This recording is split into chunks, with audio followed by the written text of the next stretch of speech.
Greg. Греги, Привет. Григорий, как Ну дела? что, кто вообще будет вести митинг? John. Джан? Yes, sir. Окей. Alright. But it really doesn't need much for this. Ну да. It's more of a discussion. Okay. Hey, Hi, Joe. how are you guys? You're muted. Gotcha. What's up, Zach? Yeah, I'm good. Everything is good. Thanks for oh, here's John. John. I was about to send him an email. All right. Should be a good discussion today. I mean, not a good person to discuss, but good discussion. Hi, guys. Hey, I was actually recently had a pretty interesting discussion with with an IT manager. And he goes to me, I can prove you hands down Stalin was worse than Hitler. I was like, they're on the same level. In terms of body count, Stalin wins. Stalin wins, yes. Hitler was genocidally insane. Stalin was much more measured.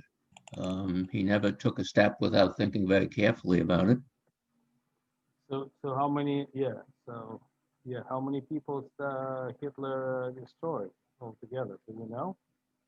I've seen those estimates. I think Mao is number one at 80 million. Wow. I really forget that. In fairness to Mao, he does most of his killing after the war. That's That true. comes- I mean, Yes.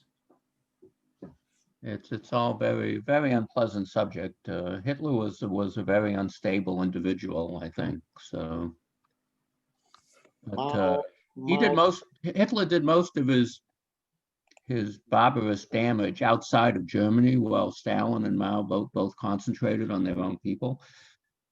Mao only came to power after the war too. Yeah, I mean, I was talking about great mass murderers in history, and we don't have figures for Genghis Khan or Hulagu. Well, we have figures for Tamerlan, 17 million, and by those standards, that's probably more than any of those. Yeah, if you compare it to the Earth population back then, like in the 14th century, it's like it's probably more than 80 million. I would think it's all done by hand. There's no machine gun. Yeah, I was going to make the same point. It was much harder to kill people with arrows and spears and remember during machine guns and. Remember during the at Kane, it took 4 days for Hannibal to slaughter 40,000 Romans. So it's quite a fit, I guess. How long will it take after Battle of Cannes? Yeah. I think it's usually Kanai in English. So Kanai, funny thing is, you don't see these words pronounced in English very often, so second language learners have no idea of how to pronounce them. Right. And the English have different pronunciation than everybody else. Yes, so English screwed up the vowels big time. All our vowels are different from European languages systematically. Right. It's a screwy language, I grant you that. I don't know about that, but it's different.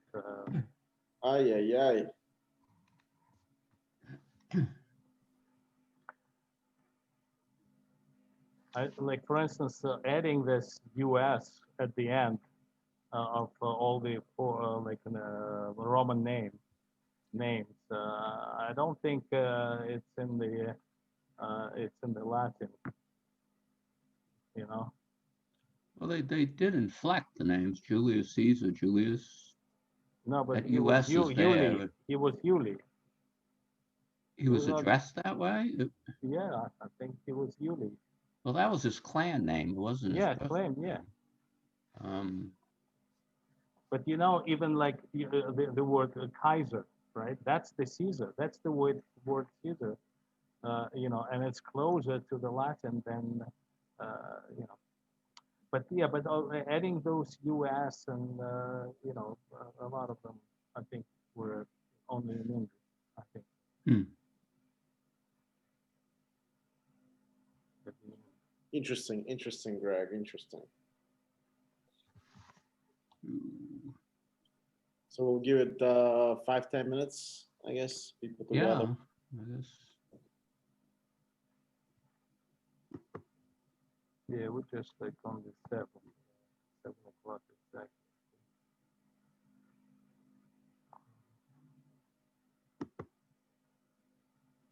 Oops, did I go away there?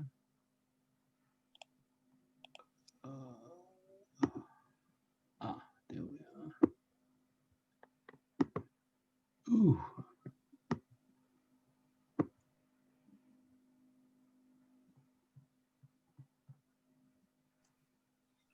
Yeah, I guess these.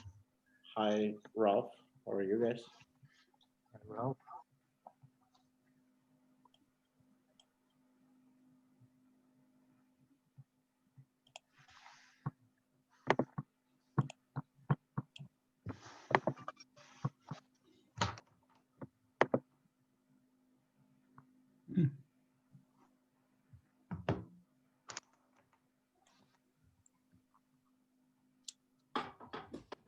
Yeah, people are gathering right now. It's Hanukkah tomorrow, so Oh, tomorrow is Hanukkah. Happy Hanukkah, Greg. yeah. happy Hanukkah. Somebody wish me a happy Christmas. As well, thank you. Thank you. I'm actually reading right now this the Jewish War by Joseph O'Keefe. He is basically starting with that with the Maccabees. Yeah, I liked it because I think a lot of it you already had. Remember one of our presentations back in the days, you know, he's talking about the Greek names during the Platony. He's talking, you know, you used to talk about it like, you know, well, you know, they used to call Jewish people, you know, the Alexander and this and that. Yeah. And Yeah. I remember you, and so when you're reading it, it's like, oh wow, it's like 90% is Greek names, you know. Yeah. Yeah, there were a lot of Jews that were Hellenized Jews. That's what they call it already at that time. It even includes the Hasmonean kings. After Right. 2 generations, they all had Greek names. Yeah. Exactly. You know, Yeah. the people that threw the Greeks out, which is we're celebrating for Hanukkah. And I just wonder, like, when did like the in Alexandria, like a mass, like the Jewish community became really big? Yeah, was it at the time of Maccabees? Or Before. was it later? Before. It began before. With Alexander building right there. It began pretty soon after it was founded. Right, because it was part of Ptolemy's territory, right? Ptolemy's empire. Ptolemy. So, yeah, so they just started migrating. What prompted them to move to Alexandria? I just wonder. Because that's where all the opportunities were. Yeah. There's a Josephus talks about a family of the Tobiads who made a very bold proposal to be tax collectors for Ptolemy, and they kind of gave said rather than just asking for a little area, they asked for the whole thing, and Ptolemy gave them a very big a franchise to farm taxes in all of the Levant. So that's, Actually, Paul, there was something I always wondered about. There was a Jewish military colony on Elephantine Island in the Nile. That was older, I think. It was older, but they were mercenaries? I believe so. But I think that was in Pharaonic Egypt. I know it was BC. I don't know how far back. yeah. It was back, and that's why they were even thinking about that these are the Jews who didn't leave Egypt. You know, but There are theories. I mean, it's just a far-fetched theory. yeah, I took a class on Jewish writings in Greek, which are basically all from Alexandria, or they believe they're from Alexandria during that period. So none of them are very precisely dated, except for Philo, who they have exact dates for, because they know that he made a mission to plead his case in front of Caligula. Right. And there are many other documents, but there's no hard attribution. And in fact, they're mostly reported through church writings later on. The Jewish writings themselves are not preserved, but Eusebius in his writings quotes a lot of them because he wants to prove how old Judaism is, because the Romans didn't like innovation. Yeah, isn't that Josephus also was in that mission to plead? No. You know, I don't think so. he Josephus went, is later. Josephus. I mean, that mission is about in the 30s BC. oh yeah, and that's right, Josephus that's is in right. the No, 60s, he wrote 70s. the book against I mean, the 80 Apion. He wrote the book about that. Right. Called And Against Apion was the leader of the yeah, that's right. anti-Semitic faction That's of right, Greeks right. Yes. who yes, organized, riots and right. ultimately He was pogroms. probably a child by that time. Yeah, that's right. Yeah, I've seen the claim, the first evidence of anti-Semitism is in Alexandria, invented by the yeah. Greeks. I don't. It seems to be absolutely that- true. And ultimately, that one it is- resulted in the massacre of all the Jews in Alexandria. Right. Yeah, that was the It didn't whole have a thing. good ending. All right, John. I guess today we're going to talk about where the Hitler went wrong in an Eastern campaign. And interesting fact, I was just reading that Hitler had a hit list of people he didn't like. And I've mentioned there was one announcer. His name is Levitan. Was on his hit list? Roosevelt. Churchill, all those people were on his hit list at different times. So it's interesting, and and it ranges from the Charlie Chaplin to announcer to the to head of the states. So it's interesting.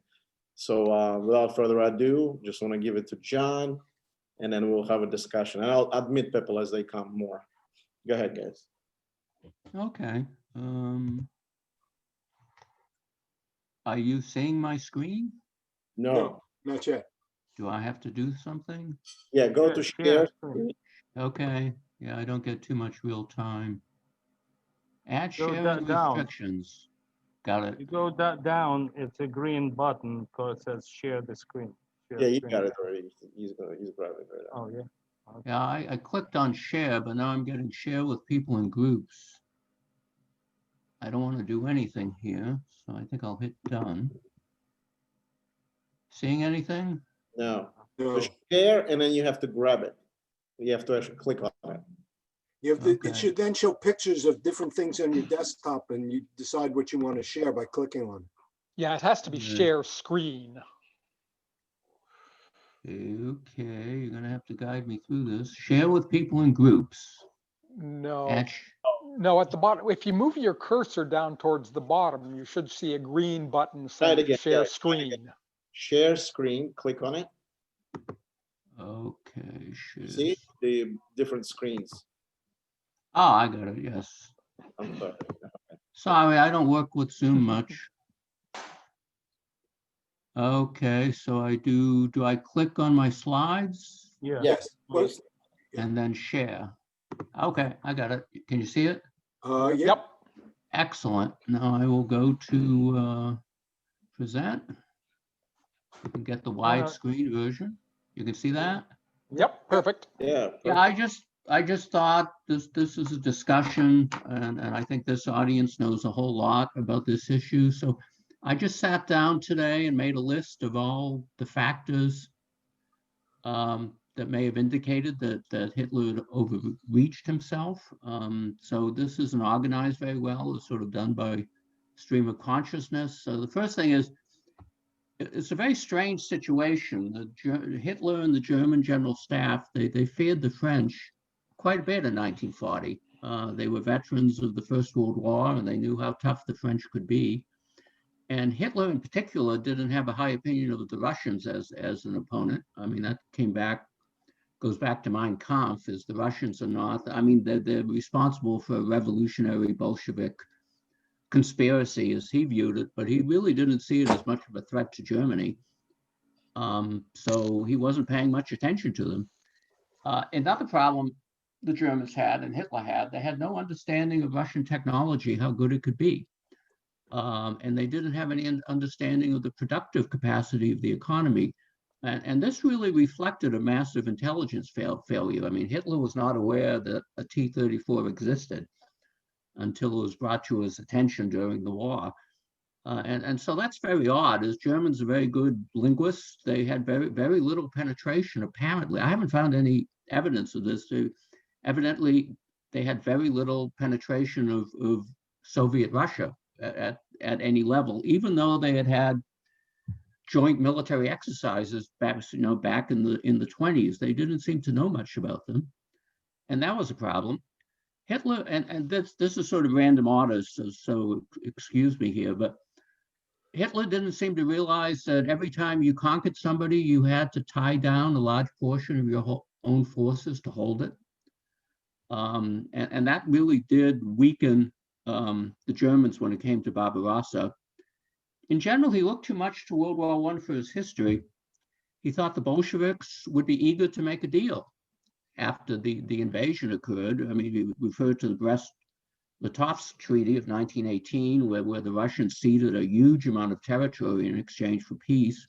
Hitler thought there would be something of a repeat of that.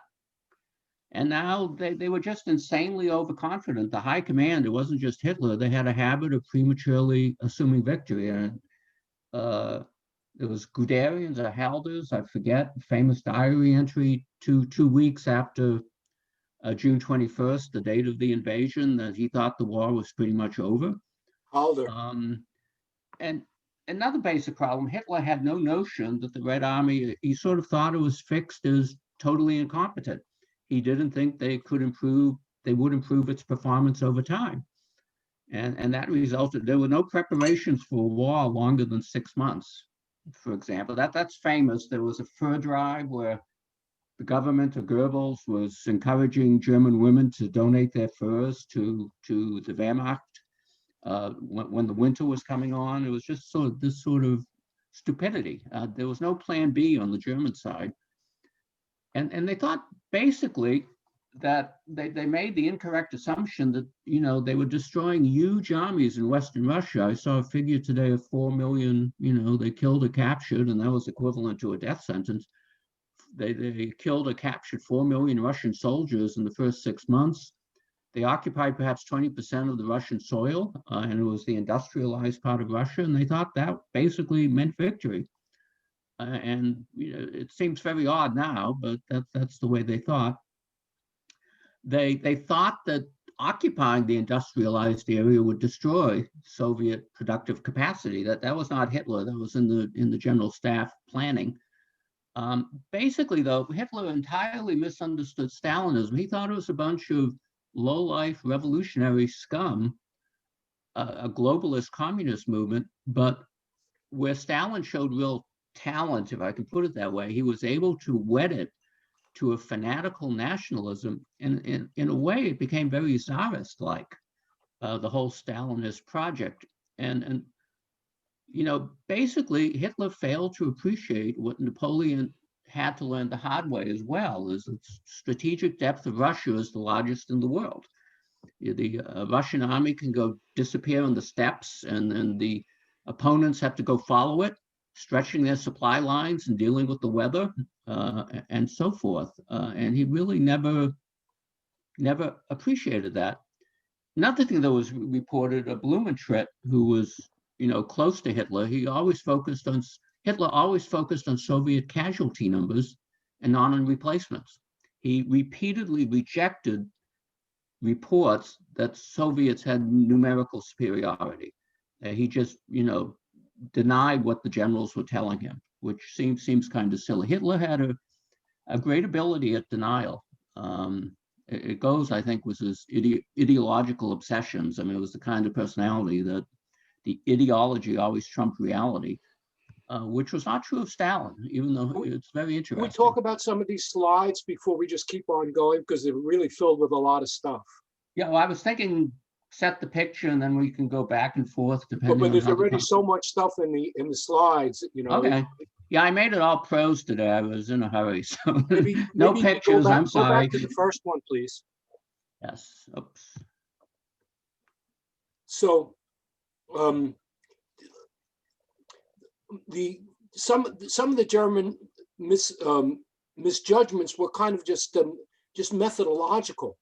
You know, when they underestimated Russian technology, the German idea of technology was making things complex with complex engineering, right? Requiring high amounts of precision.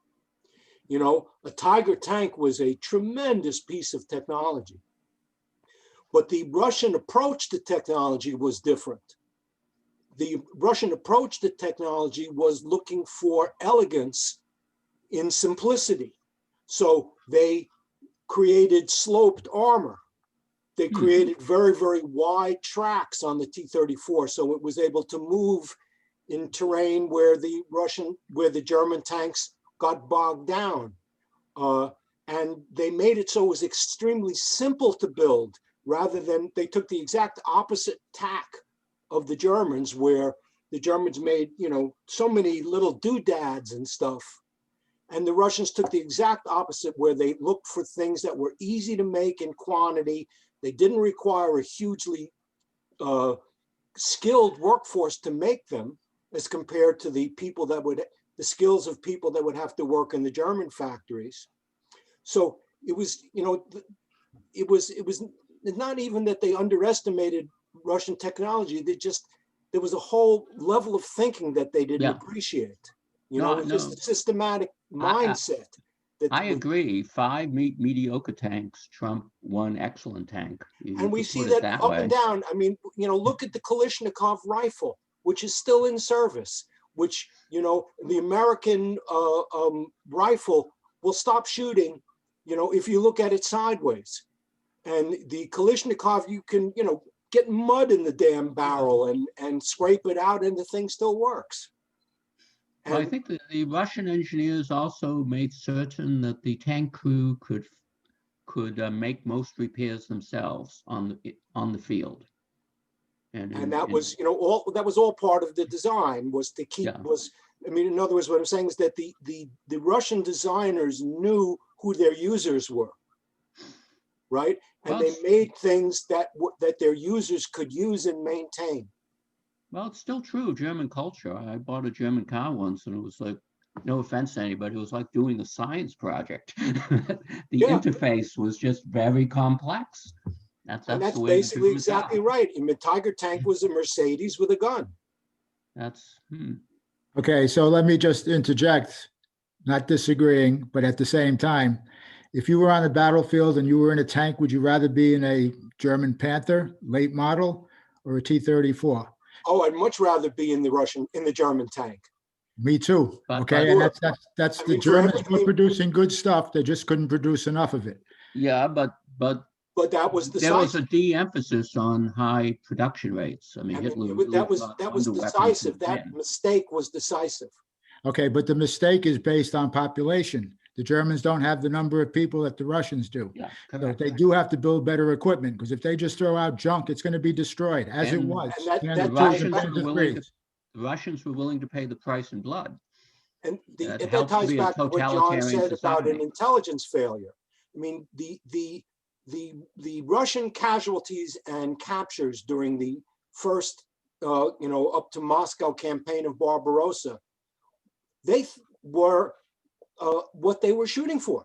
They thought that was the whole Russian army, and if they thought that if they had eliminated the number of soldiers that they actually eliminated, the war was over. Who's the pronoun they? I'm sorry, I got lost in the Germans. The Germans. The German general staff undercounted the Russian army and massively underestimated the Russian capability to mobilize. But I characterize that as a massive intelligence failure. They I didn't know agree. specific tank production plans. They didn't steal T-34 designs, but they really underestimated the capabilities, the potentialities of the Russian state and the Russian people. Absolutely. Okay. There were so many Germans living there in Russia. I mean, it's Yeah. really, they could have taken advantage of German population within Russia that probably could have cooperated if they wanted to, like before the starting the war. That's a great point, and it ties into what I was going to say. There's an aspect of blitzkrieg that's very seldom appreciated, which is that the key to blitzkrieg is that you have to make it possible politically for your enemy to surrender. That was right. That was the result of all of the blitzkriegs in Western Europe, and the French knew that they weren't going to be marched to the gas chamber. Yes, it was going to be tough, but it wasn't existential. The Belgians, the Dutch, they were capable of surrender was a possibility. And therefore, blitzkrieg worked. When he turned east, he maintained the tactics of blitzkrieg, but the Russians couldn't surrender. It was politically impossible because the Germans were basically fighting a war of annihilation. Well, let's I not agree. The forget. German general. Oh, I'm sorry. Let's not forget the bee he had in his bonnet about the inferiority of the Slavs.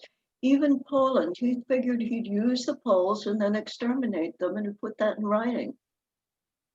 Yeah, same as for Russians. At least French were half Germans. They have some German blood, so yeah, they were considered to be like second class, not like complete. It wasn't just Hitler and anti-Semitism. I think the German general staff has a very low opinion of Russian military capabilities. Okay, but John, it's because of what happened in World War I when they did not fight well. Yes. Whenever the Germans went up against the Russians, they beat them. The Russians beat the Austrians and they beat the Ottomans, but they couldn't beat the Germans. And on the basis of that, you can understand why the Germans felt the way they did. They were wrong, but that's history. That's the history they knew. Oh, I agree. I agree Realize 100%. the time Russia was going through a revolution and really wasn't capable of fielding its best armies, most dedicated. Well, that, but and even also before the revolution, the Russians were militarily ineffective on a very large scale. And Hitler knew about the purges too. And the purges basically eliminated the best of the Russian officer corps. So what you have lieutenants and captains commanding battalions and regiments. They're not equipped to do it. That's part of what happens in 1941. That's why the Russians lose. Well, Can I ask one question? The Molotov, or whoever the other one was, that pact made Ribbentrop and Molotov. Yeah, that's right. So they met in Poland, the Germans and the Russians. How long did it take until how long did they actually maintain that border, and who shot first? I think they maintained that border up until Barbarossa. Yes, and the Germans shot first. When was Barbarossa? That's June of 1941. 1941. So, sorry, which year? June of 41. June 41. 22nd. June 22nd. 1941, June yeah. 22nd. Every Russian knows that day. I see. Just But like you every know- American knew December 7th Right. for a Harbor Day. I think when the Germans invaded Poland and Poland started to fight, they were, the Russian invaded like within days on the other side, and that completely discouraged Poland. Okay, So there was one Greg, year where that. Greg, let me correct you on that. The Russians didn't come in till late. They waited until they saw what the Germans did, and Germans Yeah, basically. But they it didn't only come took in a early. month. It only took 1 month. I know, but the Russians didn't go in until the end. They were there like the last Yeah, week. but They waited until the Poles moved all their reserves up. Right. So there was nobody in front of the Russians. Right. But they I'm still they asking went on partially. both sides. In 40, in Partially, 1940. I admit that sort of partially because it's a personal reason. My father's family was on the border town between Poland and Russia and Germany at that time, but I don't know how long it. Well, Yeah, don't forget that, they don't maintain forget that that, border. that the border between Germany and Poland was drawn at the end of World War I. And a lot of what was Poland used to be Germany. Yeah. And and Guderian a lot of it was in his used to be memoirs- Russia too, right? Guderian in his memoirs talks about, driving through Poland, but, tears in his eyes because he was going through his ancestral homeland. And also Russia, big part of Poland was part of Russia before revolution, Yeah. right? I mean, And Warsaw was part of Russia. Yeah, the town where my family come from has in the brickwork. It's all in German, and different generations in my family have either a Russian, a Polish, or a Austrian German name. Right. Their given names change. They had also Hebrew names, but Yeah, those yeah. were. It's quite interesting. Well, But after the war, there was a great display. All the Eastern European ethnic Germans had to leave. So I think it was 7 million. I also know that the when Russians invaded that eastern part of the Poland, I know some of my relatives were Polish Jews. They were all sent to Siberia right away. They were unreliable, all of them. They were Right, and then there's the Katyn massacre. Yeah, no, that was about officers, but I'm talking about just civilians, Right, but I'm saying that the Russians immediately came down very, very hard on the Poles. Yeah. Because they had been Definitely. fighting the Poles in the Bolshevik Revolution, right? They'd Right. fought the Poles in in the 1920, and That's the main thing. and It they were was very bitter humiliating. about It was a and the- humiliating and the defeat. Poles were very militant anti-communists for that reason. Yeah, but they actually were looking to fight Germans. All of those officers of Katyn, they were ready to fight on the Russian side against Germany. Just like Stalin didn't trust them. That's what I thought Katyn it was more than officers. It included intellectuals, civilians, Yeah, but anybody who was elite. But most of was them the were elite. already Most of them officers were because officers. of the war. Because of Okay. the war, they were all kind of officers because they were educated. Yeah, it was elite. Yeah, intellectual. Yeah. Well, anyway, Gorbachev admitted it was the Russians who did it, as I recall. But Right. Well, yeah. Finally, and that's one of the. yes. By the way, But the big question is, problems in Poland. does Putin admit it? Yeah. I think nowadays Yeah. everybody is already clear. The problem was that during the Soviet times, Poles knew who did it, but they had to maintain the line that it was German, and they really were resenting that it was illegal to say that it was Russians. They would get arrested right away and in jail, go to jail about that. So they were very offended by this because it's lasted through the whole Soviet period until they got free, until 89 or whatever, when it just went out. When it all, I think 91 it came out, but that's what's the major problem, that they were forced to maintain the lie, and it was illegal to say otherwise. And Well, that's shall I go forward? Please. Where was I? Yeah, a basic problem with Hitler, the German plan for Barbarossa, is it never had fixed, explicit goals. And most of the command staff thought the focus would be a direct attack on Moscow. That would be the main Schwerpunkt, as the Germans call it. It would force the Soviet army into one colossal battle, and then the German panzers would just cut them to pieces, trap them all. Then Hitler, at the Battle of Moscow in August of 41, I believe, he decided to switch the focus to the south which he convinced himself that, the resources were more, the Ukrainian wheat was more important than capturing Moscow. And he put Army Group Center under the defensive outside of Moscow, and he moved the Panzer forces south to Kyiv to join up with Army Group South. And basically that generally sort of put paid to the entire enterprise. I mean, a lot of staff at the time, they thought a smaller effort aimed at Moscow and Leningrad might have worked. But Hitler basically wanted to have 3 separate army groups along a 750-mile front with no strategic reserves, and that front would get wider. And that was a major problem for the Germans. They ended up fighting, it was like, dealing with an army that's twice eventually the Soviet army ended up twice the size, and Hitler had to deal with the Western Front at the same time. So basically, that decision may have been the end of Barbarossa John, can I add something to that? I think he could have thought about that, how Napoleon took Moscow and then still lost the war. But I would think he may have thought about this historical comparison. But the thing is that the Moscow at the time of Napoleon was not the capital of Russia. It was a St. Petersburg, and so it's a big thing. And also, so it was a secondary city.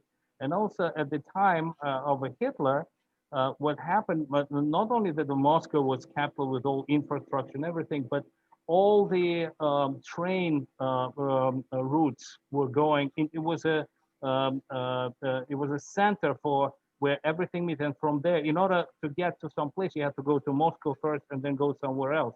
If they would have taken Moscow, they would create a logistic nightmare for Russians, because of a lot of the train were going through the Moscow from all over the place. It was a hub, the biggest hub ever, and they often didn't have trains between some cities. They had to go through Moscow, So that would have been, definitely, if they would concentrate all their forces, they probably would have taken Moscow.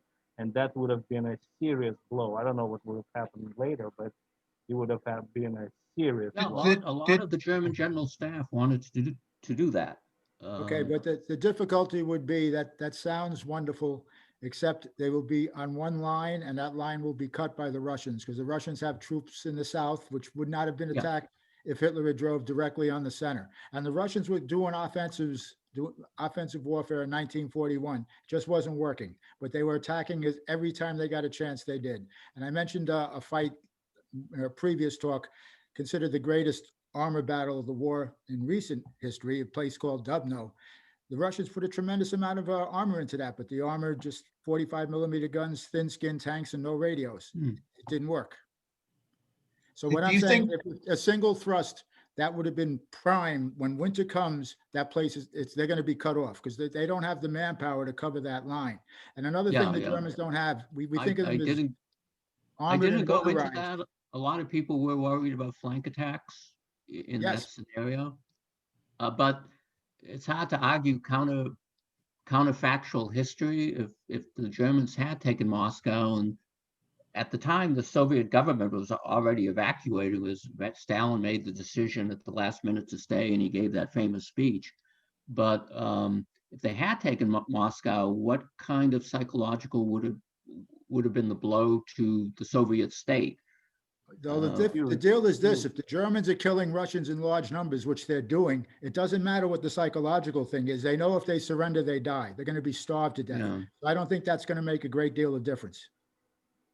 As it's been said, Moscow was taken by Napoleon. It did him absolutely no good. He couldn't even spend the winter there. Couldn't feed himself. Had to leave. Do you think, maybe you're coming to this, that the fact that the gauge is different in Russia from the West?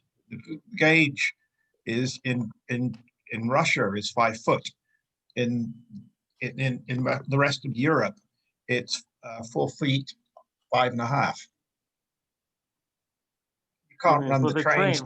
For the trains, yeah, I'm sure. But they used Russian trains too. I mean, they weren't all destroyed. And they would have to relay the track into I can say that was a huge factor. And another part of the German arrogance was that they kind of assumed that they would capture a lot of that, the rail wagons, the Russian rail wagons, so they could use that on Russian rails, and they didn't. The Red Army just did not allow that, and so they were forced to use their trucks, and they stole a lot of trucks from France and Belgium and Netherlands, and those trucks were not meant for that kind of off-road work in Russia. And that's one of the reasons why their logistics fell apart, and they couldn't supply their troops, and it forced the tanks to go off-road and burn up the oil. The oil filters went bad. The air filters went bad. The engines went bad. They sucked up 3 to 4 times more gasoline and oil because the engines were overworking. So it just cascaded into so many logistical problems that kind of doomed them, frankly. Yeah, and just to add to that is correct. But at the same time, we think of them as being mobilized. They're not all truck driven. They got a lot of horses in the German army. They're moving a lot of supplies by horse, and that's going to be very difficult to do in the winter. Plus, you got to feed those horses, which means you got to carry even twice as many supplies. And yes, they did take a lot of trucks from Europe. The problem is parts. When those trucks break down, it must have been a logistical nightmare to have all the parts you needed for different trucks from different countries. They didn't have it. There's a really interesting theory that's been advanced by a guy named Brian Fugat. And then after the Soviet Union fell, he got a Russian collaborator and went through the Soviet archives and was able to actually confirm a lot of what he had theorized. So basically, he talks a lot about these war games that happened in Moscow in the winter before Barbarossa, in which Stalin's cronies were playing the defense in their actual position with a very forward defense. Zhukov came in and beat Russia in the war game. And people were very, very freaked out. And then they asked Zhukov to design a strategy to defense. And so what Zhukov did in the war game that he played Russia is he put a really strong force in the shadow of the Pripyat March, right? So if you see the map of Russia, there's this feature called the Pripyat Marsh, which divides the center and the south, and it's totally impassable, and it's very, very big. So it really makes cooperation in there impossible. Zhukov's idea was, in the shadow of that, you have a very strong force. And when the Germans get over it, you counterattack from the southern flank.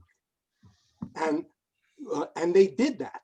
And if you look at Guderian's memoirs, they take Smolensk when, is that about June or July? And then he says, oh, the generals want to go towards Moscow. But that's when this counteroffensive was coming from Zhukov. And it's always referred to as the Yelnya salient. And ultimately, Hitler fucked them up when he made his decision to go south. So everybody, in other words, what I'm saying is that Zhukov had assumed that the Germans' target would be Moscow, right? And he stopped them if that was what they actually did. Hitler's move was totally unexpected by Zhukov and ended in that huge encirclement at Kiev. The Hitler's great blunder was at that moment, after that happened, ordering the attack on Moscow. He ordered the attack on Moscow with Guderian's panzers still in the Ukraine, or essentially coming up from the south. So he had one fist only. So that was completely strategically crazy. But the thing that he did, ironically, defeated Zhukov's plan. Then, he said, go for it. And then and you can read how once again, in Guderian's memoirs, trying to get to Moscow. And he's making progress, and he gets hit by, that's when they first see the T-34, when Guderian, his pincer, is trying to get north to Moscow. And Well, it wasn't just the tank. He realized their tactics were getting better. The Soviets. well, but this was the shock, pathetic the at first beginning. shock that they had a tank that they couldn't kill. Yeah. Right? This was the Yes. shock when the T-34 first appeared on the battlefield. It had a huge psychological effect on the Germans because they didn't have any weapons to take it out. It seems odd. Well, anyway, the final solution. Also, I didn't look the statistics up, but it was definitely a significant drain on German resources doing the final solution. How many trains were involved? How many military people? It's unclear. The Wehrmacht did spend a lot of time in hunting down Jews. It wasn't just the Einsatzgruppen. Now, in the end, this may be the most. That last bullet is counterfactual history. It would have been better for Hitler never to have attacked the Soviet Union, because Stalin certainly would have waited for a while. If at that point, if the Allies had managed to launch D-Day without an Eastern Front, would Stalin have joined in order to, gain some spoils and attacked Hitler? It's hard to see, but it's certainly launching Barbarossa was a very bad idea from the I beginning. think both sides assumed that there was going to be a war at some point in the future. Yeah, I mean, I they think were they both too took it for incompatible. granted. And it was just a question of what was, on whose side was time, right? Yeah. It was time on the Russian side or the German side. And Stalin figured that the time was on the Russian side, and it was. And Hitler figured the same thing and said, I got to strike now because the longer I wait, the worse it's going to be. But If he would have took care of, put all his forces to invade Britain, then they wouldn't have a second front to begin with.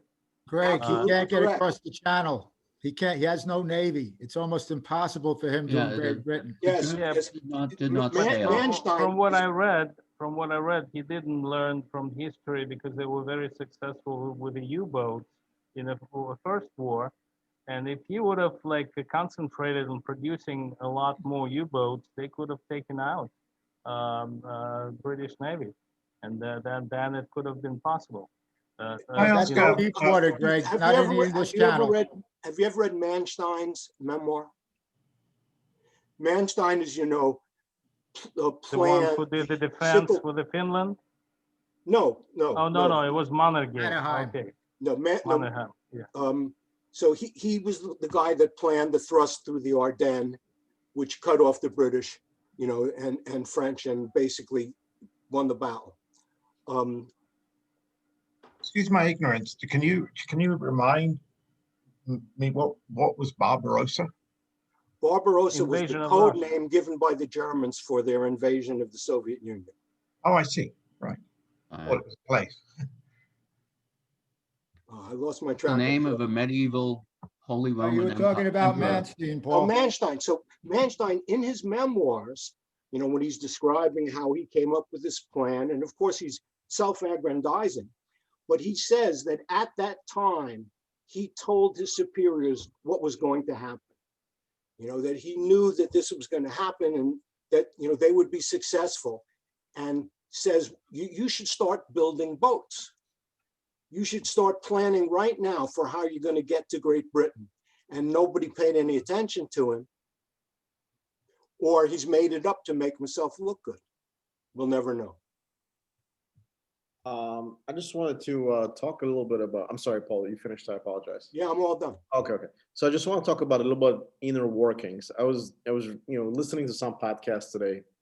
So apparently before Neville Chamberlain, famous trip to Germany and, coming back with a paper saying that he signed a peace agreement,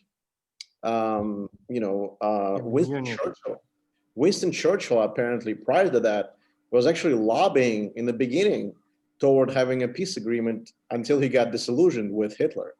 And so that was interesting inner working. So initially, Hitler, did want to make a peace with England, and we all know about, solo travel by Hess and trying to land and create that collaboration. But then when Hitler turned to the east to the Stalin and signed the pact, famous Ribbentrop-Molotov pact, he actually did offer to Stalin. I'm sure he did, and I think I've read somewhere that let's both and defeat that imperialistic England and stuff like that. And Stalin refused for whatever reason, and I think that also did Stalin in. If he would have been on it, in on it, and said, you know what, let's both conquer the world type of stuff. I mean, who would have dared to stop him? They said that when they asked Hitler, when does America will land in Europe, he said somewhere around 1970s. That's how much confidence he had in Americans landing. I mean, it was 1944, as we know, D-Day, but that's how much confidence he had in Americans landing on the in Europe as a second front. But obviously, Hitler always exaggerated everything. So just interesting. He had no idea what he was getting himself into. Yeah. Well, Hitler always had a negative view of the German future. I mean, he was a real romantic in that sense. He thought that Anglo-American capitalism was going to basically, enslave the Germans, and he thought the chances of a good outcome for Germany were not great. So he was a gambler in that sense. He was insanely aggressive in his offensives, and it's hard to understand. You can't call him crazy or anything, but he did have obsessions, and one of them was that Germany was encircled by Anglo-American capitalism. That it was America kept Weimar Germany afloat through loans for years, and he thought it was their fate to be enslaved to world capitalism, of course, dominated by Jews. And his actions, he did not expect victory, I don't think. I think that the comment about him diverting resources for the final solution, you really got to read that as the knowledge that they're losing the war, that they're going to lose the war, and they've got to just take care of this. They were wrapping up the package, the final, yeah, we're going to go down in flames, but at least we'll get rid of the Jews. Yeah, that is, I agree. It got very bad as they started to lose. Anyway. I have an interesting question before we move on. How much of the axis of evil allies helped or didn't help? We know about Mussolini, sending 190,000 people toward the war. Were they effective at all? Was there any kind of help they were given? I can think of two examples. When Mussolini invaded Albania early, I think in 1940, it just attracted the attention of the British to the Mediterranean, and then they started supplying Greece, and that whole Mediterranean front produced serious pressure on the Soviets. Plus, the other allies, was the Hungarians and the Romanians, who collapsed at Stalingrad, who were proximate cause of, the German disaster there. Hitler was cursed with bad allies. I mean, he always said the Italians had too much family feeling to be good soldiers. I mean, he actually said that. Hitler could be very perceptive that way. But, whatever happened, they were not good allies in the sense of being effective. So. Okay, but that is majorly his fault, because he failed to supply them with the weapons they needed. It was obvious the Italians didn't have good weaponry, and the Italians did fight well in the desert under Rommel. If they had good commanders, they could fight. I agree. And another big thing he does.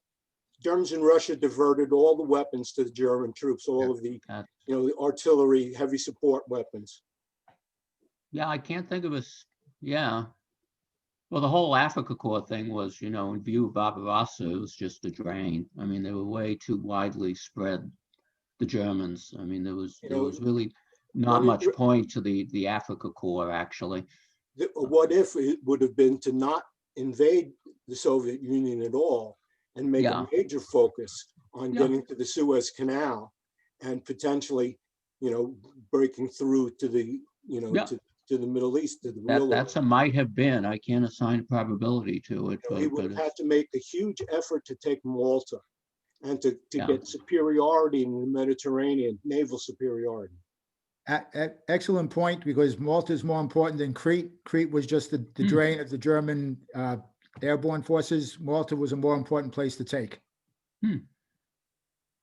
Yeah, Malta was what was intercepting all of Rommel's supply. And one other thing that, because Hitler, one of his big problems the German army have, they don't have enough manpower. So even though we belittle the Hungarians, the Italians, and the Romanians, that's the only reason Hitler can maintain any sort of a line, because he doesn't have enough people that man a line. So that's what those guys are doing. I Yeah. understand that they get crushed, but he would not have been able to even get to Stalingrad if he didn't have those people supporting his flank for as long as he could. Yeah, I mean, anybody, I just got to imagine anybody that was actually still maintaining military discipline under the conditions of fighting on the Eastern Front, is somebody that's deserving of serious respect. Yeah, let me give you two positives of his allies. The Spanish Blue Division fought themselves to death outside of Leningrad, and the Finns. The Finns were good allies until they realized the war wasn't going anywhere and they became Russians. But he did have at least two good allies, and he had another potential good ally which he made no effort to get close to, with Japan. Japan needed weapons. If they had blueprints on how to build some better things, they might have done better in the war. But he didn't spend anything there. So, and one could say really that Hitler's biggest problem was his racism. Yes. That his racism was what made his downfall unavoidable. Yeah, I think he would have gotten away a lot more. Obviously, that's how he united Germans, though, right? And it was, that was his shtick, right? That was his shtick. Hitler would have won if he hadn't been Hitler. I mean, that's the argument. Yes, right. I can't. That's a good point. That's fair. I mean, a reasonable politician could have won this thing. I guess that's the whole point. But his whole charisma was based on his craziness. I mean, it's how the human personality. No way supporting him, but let's not forget he's been successful. This guy's a house painter. He's a corporal in the army. He never gets above that, and all of a sudden he's one of the big men in Europe. Of course, it went to his head. Yeah, and the early military successes, in a way, it created problems because they walked into Barbarossa without, as far as I can tell, nobody in the command really understood what a bad situation they were getting into. And the generals all wrote their memoirs after the war, but they were all pretty supportive of Hitler. Certainly in 41, 42, and for most of 43. And after that, they turned negative. But as long as Hitler was winning, they liked him. Well, you think back even a little further than that and realize that there was a time, Hitler was very, very effective in mobilizing the German economy and getting it out of the Depression. Yeah, we don't talk about it in the States much, but Hitler did a much better job than Roosevelt at and he did it boosting the economy. Way. It's kind of like China of state capitalism, right? He worked with the local capitalists, right? But he would insist, and he would, have the whip hand, and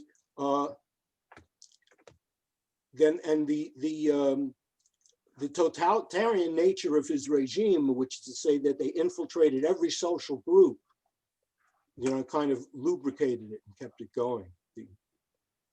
I don't know. Did in China? I had the image. This is a diversion, but it's interesting to me, and I have the impression the Chinese Communist Party put, they put their membership on all the boards of all the big companies, so they do exercise indirect control. I don't think the Nazis did that. No, the German companies were left kind of alone. But what's similar is a command economy. That's right. In those you had profit-making enterprises, but there was a command economy, and when there was something that wanted to get done, which is how they did the Autobahn and all those things, which would seem now to be things that we're going to do if we're lucky in the United States, rebuild highways and bridges and so forth. correct. I always thought it was funny that the people's car, the Volkswagen, was actually a Nazi invention, and it ended up the symbol of hippieism in the US. It's very strange when you think about it. Anyway, more reasons. Hitler, as we all know, he took direct control of the war, starting, in the battle for Moscow. He was disgusted with all his generals. And the contrast with Stalin was large. Stalin did make some mistakes, usually because he, on a couple of occasions, he insisted on launching offensives when they weren't in a position to launch them. But by and large, he stayed out of the actual professional work. Hitler did not. His declaration of war on the US was unprovoked on December 11th. Nobody really seems to know why. He may have felt some residual loyalty to the Japanese, but he did declare war on the US. And, unfortunately for the Germans, the US was participating in the air war on Germany by late 1942. And that affected Barbarossa because all of a sudden, the majority of the, fighter aircraft had to be transferred back to the West. And also when the Mediterranean front opened, the Germans had to transfer forces to support that. Basically, by 1943, the Germans had lost their air superiority in Russia. And another thing goes back to his racism. An openly declared war of annihilation on the Soviets caused the latter to return the favor. And so that rendered there was no possibility of a political settlement. There was no way the Russians and the Germans could negotiate something, after a certain point because of how extreme the war was. The partisan activity in the German rear, I have two ends there, sorry. Partisan activity in the German rear was increasingly fierce, and that I'm sure had something to do with the German racial attitudes, the attitudes towards the Slavs. And naturally, the supply situation for the Germans, particularly for Army Group South, which got all the way to Stalingrad, it sort of became ridiculously bad, but they also had to deal with partisans along the way. There was also the leadership instability. There was a great deal of that. Hitler relieved dozens of senior commanders, including the members of, the leaders of each of the army groups. It was just Hitler. Stalin relieved Zhukov at one point. I think Zhukov recommended the abandonment of Kyiv, and Stalin insisted it be defended, and Zhukov was probably correct, obviously. But Hitler just, relieved dozens of senior commanders during the war, and that was not a good thing. And he famously also would not allow tactical withdrawals. One thing that comes to mind is he forbade Paulus from breaking out of Stalingrad. He wanted him to commit suicide. And it was not, David Glantz does give Hitler some points. On occasion, just, sticking in your position was the right thing to do. At one point in the Battle of Moscow, Glantz says that was the right thing to do. But by and large, the German whole approach was based on extreme mobility, and Hitler was sort of thinking in terms of fixed positions, which is rather odd. But anyway, that's all I could think of. Is there anything else? John, I have 3 points. One point is Hitler, interestingly enough, moved his, top, brass around. Like Model was a good example. You moved him from the Eastern Front back into the, to the other areas, and it's crazy. Second, on the Kiev, when Kerponis, who was actually in charge of the Kiev defensive, had asked Stalin on many occasions to withdraw, and when it was nowhere to withdraw, Stalin finally gave him an okay to withdraw. I mean, at the time, obviously, Soviet Union didn't know what the hell they were doing. I mean, Kerponis obviously died trying to get away. And what was the third point? Yeah, I mean, those are 2 points. There's no third point, sorry. I mean, really, Hitler got away with it, with the don't retreat order in the Moscow counterattack, because the Russians hadn't learned how to supply an offensive. This was the very first one they did. They broke through the lines. very, very effectively, but it was their attempt to exploit, which, was inadequate. They needed to learn how to do that. Yeah. And a third point, Hitler intentionally promoted Paulus to a field marshal. Yes.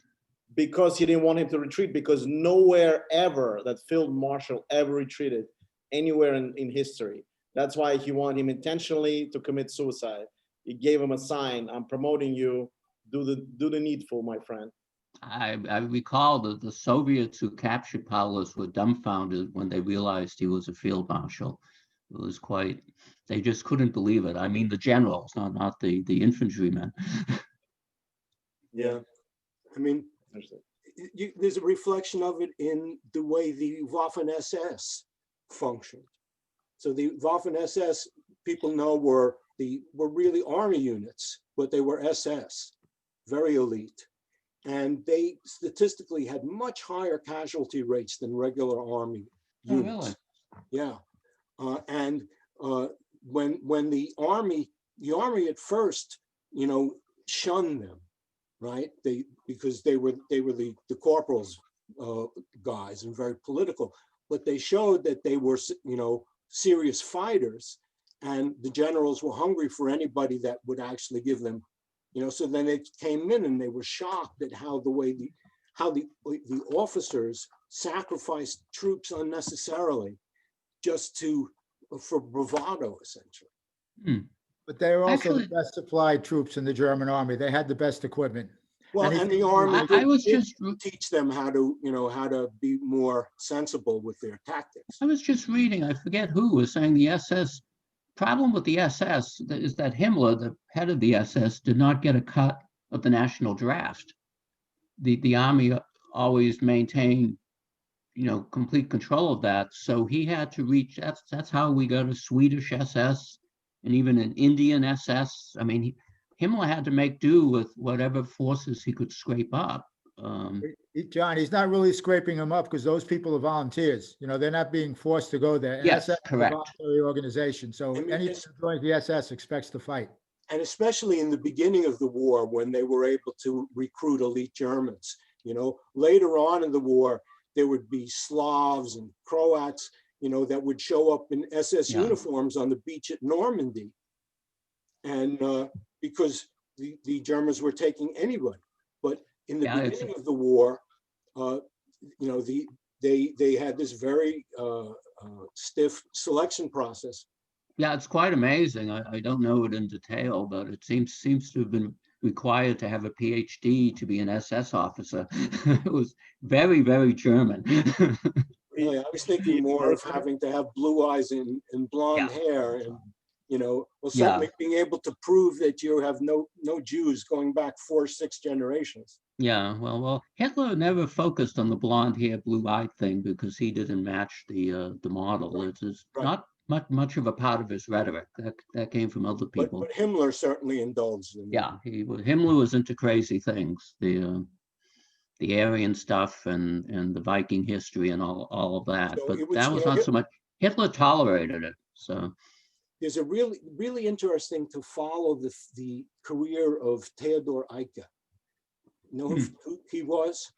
Theodor Ike was the commander of the Totenkopf division, which was one of the 4 original SS divisions. But he was also the inventor of the concentration camp system.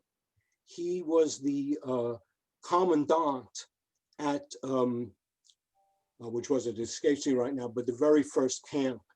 And he set the standard of the way, the purposeful brutality, that this was the way that you must act. And then that was then stamped out, and by stamped out, I mean rubber stamped and, sent out as the model. And then at a certain point, these guys were really fanatical. They were demanding a chance to fight. So they shoved more people at them, and Totenkopf then became first a motorized division. And, once again, they became very effective. Can you repeat, please, the name of the guy who? Theodor Ike, E-I-K-E. He was Ike. Yeah, he's originally a Freikorps commander, right? So the Freikorps were a phenomenon in the wake of World War I of demobilized soldiers who had no place in civilian society, who were formed into private armies. And some of them performed basically political tasks. They were used by politicians as a kind of militia. And they, by the way, were the first people that flew the swastika. And they became essentially the core of the SA. But Theodor Ike was one of the leaders of that movement, and he joined the SS. Which, Paul, you said somewhere down the road, you'll do a Freikorps, right? Somewhere down the road. Yes, down the road. Oh, that's a fascinating topic. There's a good novel about the Freikorps, the Ostracized by Anton Solomon. And the other characters, the what if is Rosa Luxemburg and Karl Liebknecht, right? What if they had lived? That's strange enough. This street I lived in, actually we had a synagogue in Uzbekistan. Used to call Karl Liebknecht. And the next street was Rosa Luxemburg. They love their commies, man. And Rosa Luxemburg, she's worth reading, I got to tell you. Rosa Luxemburg wrote she was imprisoned when World War I broke out because she refused. That was when the communists split from the socialists, because the idea was the working class should not support the capitalist war. And the socialist parties all supported their governments. So the Miltons split off and called themselves communists. This was Lenin, this was Rosa Luxemburg, the real people who became the core of the communist movement. Yeah, the socialists voted for the war credits, which was a most fateful move because the Socialist Party was the largest party in Germany in 1914. So Rosa Luxemburg was imprisoned, and in prison she wrote pamphlets which they smuggled out, but they included an attack on Lenin for basically all of the things that would lead to the twisting of the Soviet Union, for the undemocratic practices and the creation of these circles that exclude the central command thing that was so critical to Lenin's thinking. And that was a real, for a communist to sit there attacking Lenin. Well, and even Trotsky wouldn't do that. Oh, I just thought of something else I didn't put on my slides. What if the Germans had treated the Slavs in their areas of occupation nicely? Would the Ukrainians have joined them? I think they would have. I think so too. And earlier I mentioned Mao. Mao does not start killing Chinese civilians on a large basis until after the war. He basically promises them land reform, which is something Chiang Kai-shek never does. And he's basically a populist hero until he changes, so I think it might have made a difference.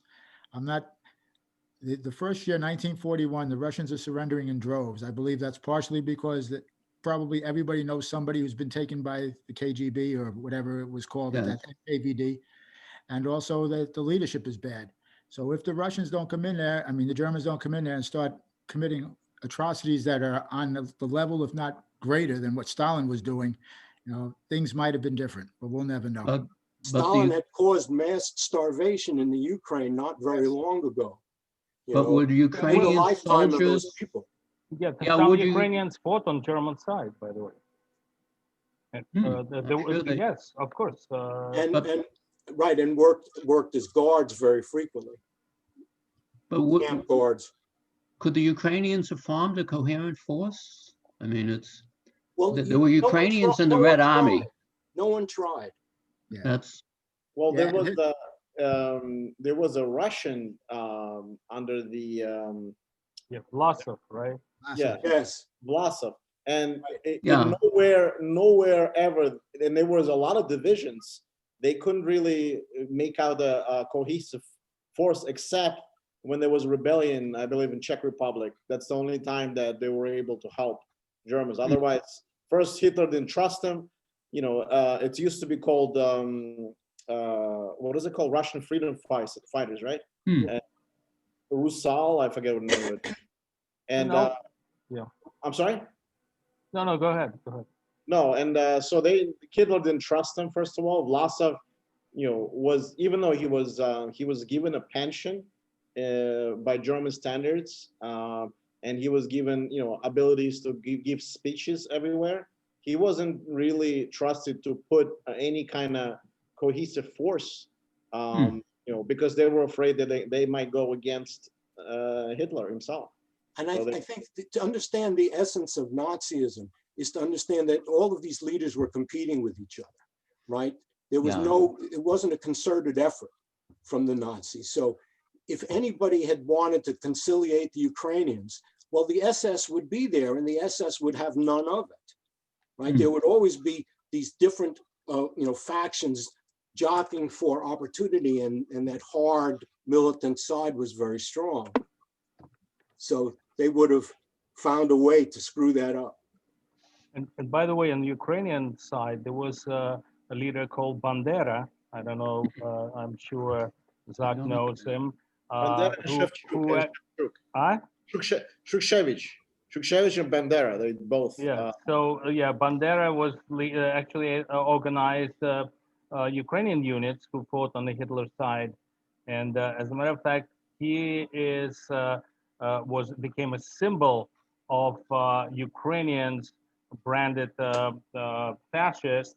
And by the way, during this, after the Crimea, during this war in Ukraine, I'm talking about recent events, you know, in the Russian propaganda, they were saying that the reason why Maidan happened in Kiev is because the followers of Bandera, meaning the fascists, moved from Western Ukraine to Kiev to make that happen, that they played a major role.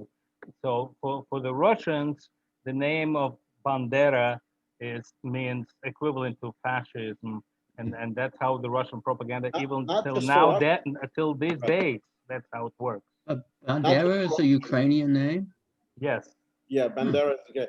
I mean, to Ukrainians, he's a freedom fighter. In the end, actually, he went against Hitler. He went against Hitler at the end, yeah, but still, he was already embedded. Yeah, and there were lots of guerrilla units active in that area, and they were all shooting at each other. They used to call them Forest Brothers, and it was effective until 1953. They had like you've seen even in the movies here how for instance, the Jewish partisans, they were not admitted into Ukrainian or Belarusian, so they had to form their own units, and they often often sacrificed them, you know, in order to deflect. You know, that was Germans a complicated picture, though. I looked into it a little bit, and the Belsky brothers, I mean, they're portrayed in the movie as very heroic, but they actually were arresting Jews later in the war. And I haven't looked deeply into it, so I don't know what the context of that is. As a matter of fact, you know, my very close friend, his father was a partisan in Belarus during the war. So, and I've known him personally here in the United States. So he was telling the stories how they wouldn't admit Jews into partisans, so they had to form their own thing. As a matter of fact, that's where he met my friend's mother. They married. It's a very interesting story, and they eventually gave Germans some information, you know, kind of in order to not to get reprisal for some attacks. They put the blame that it's a Jewish ones that destroyed some of the trains. So they gave them info where they are, and they attacked them. So they killed a lot of them. So it's a very complicated thing how they operated. Sometimes they operated together. Sometimes they were against each other. Who knows? It's a matter of survival. But then later on in the war, they started to be better organized because the Russians started to bring some commissars to them, to get them more into, logistics and communication. And Anne just joined. Anne, you have any questions on anything on Hitler related? No, but good evening to all of you all. As usual, this is fantastic. Well, you've been like only 2 minutes, so already fantastic. Only in 2 minutes. Fantastic, fantastic. That's why she said it was fantastic. Exactly. She didn't have to endure the whole thing. No, it is definitely. John always comes prepared, and I appreciate that. I'm no expert on the Soviet Union, but I do read a lot, so. It's interesting on allies, or we will call them the allies of Hitler or Axis. And what's interesting, like Finland, for example, right? As we know, there was a war of Soviet Union against Finland, and they took over, and moved the line out of St. Petersburg, I don't remember how many kilometers out, and they were able to take one of the islands as well. In Russian, it's called Bear Island. And in any fact, what's interesting is when Finland entered the war on the side of Germans, they had no inclination of going anywhere further, but just recovering that island and going closer to St. Petersburg. And they weren't going anywhere further. The same with Romanians. They said, we'll just conquer the Bukovina and Dniester area, and then we're done. They went to Sevastopol, but they had no inclination. They didn't want to go anywhere further. All they want to do is recover what we're owed to them, and they don't care about anything else. One thing I understand: Italians. What the hell were they recovering in Soviet Union? Was there an Italian, claim to fame in Russia? I guess.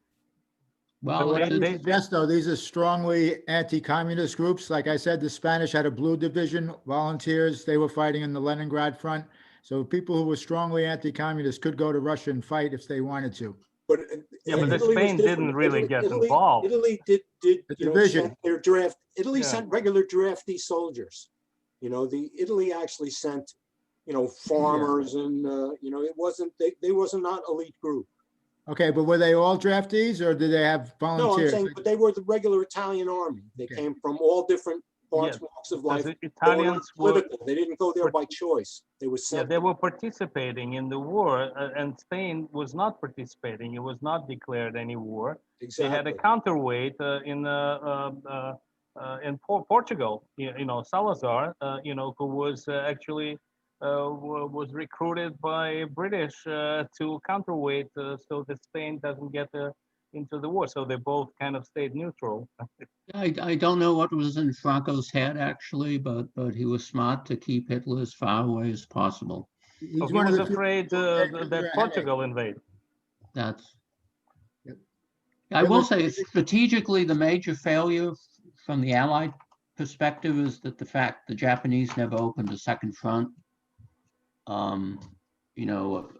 In Siberia or wherever, is that could have changed the course of the war, but it was evidently not possible after Zhukov beat them. It has a lot to do with Kalkin Gol. Yes, but it was a Japanese mistake too. If they had put pressure on Stalin, it would have improved the German position in the east. They would have had more resources in the west. Maybe that's why Hitler declared the war on the United States, because he wanted Japanese to in return, because otherwise, why would he do this? This was like, what's the reason? United States had no reasons to get into war with and Germany. Politically, there was a lot of opposition. So maybe he wanted the Japanese support into Russia. As a matter of fact, because of this, because the Russians were able to move. So maybe that was his reasoning, but certainly it was a big mistake. And the other one I read that he overruled his general and ordered halt before Dunkirk.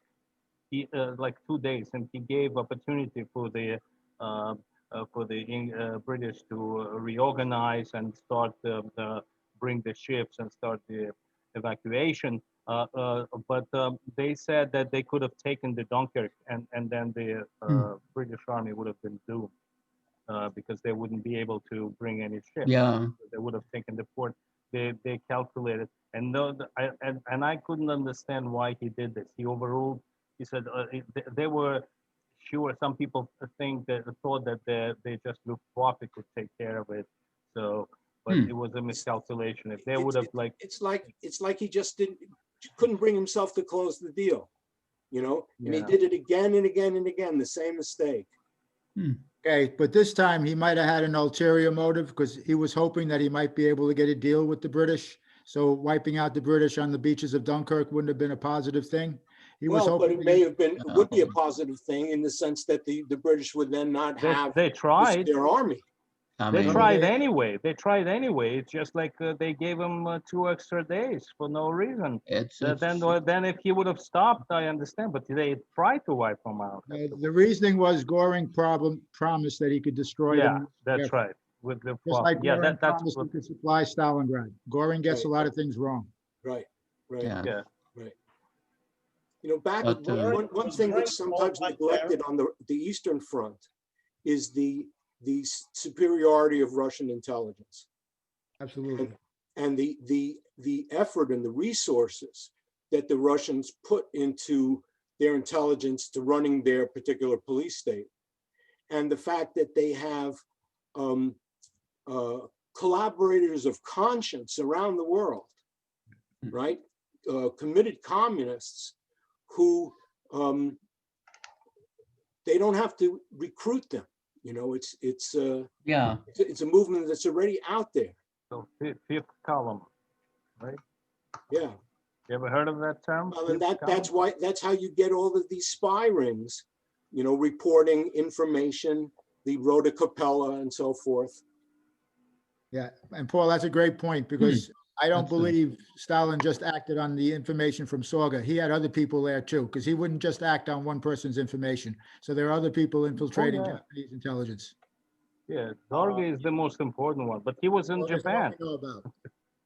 Well, I think somebody said at one point that what crippled the Japanese-German alliance was racism at the root. I don't think it's impossible to imagine a leadership meeting between Hitler and the Japanese prime minister at the time. I think it only got to they exchanged ambassadors, but there was no social connection at all. I mean, it's hard to.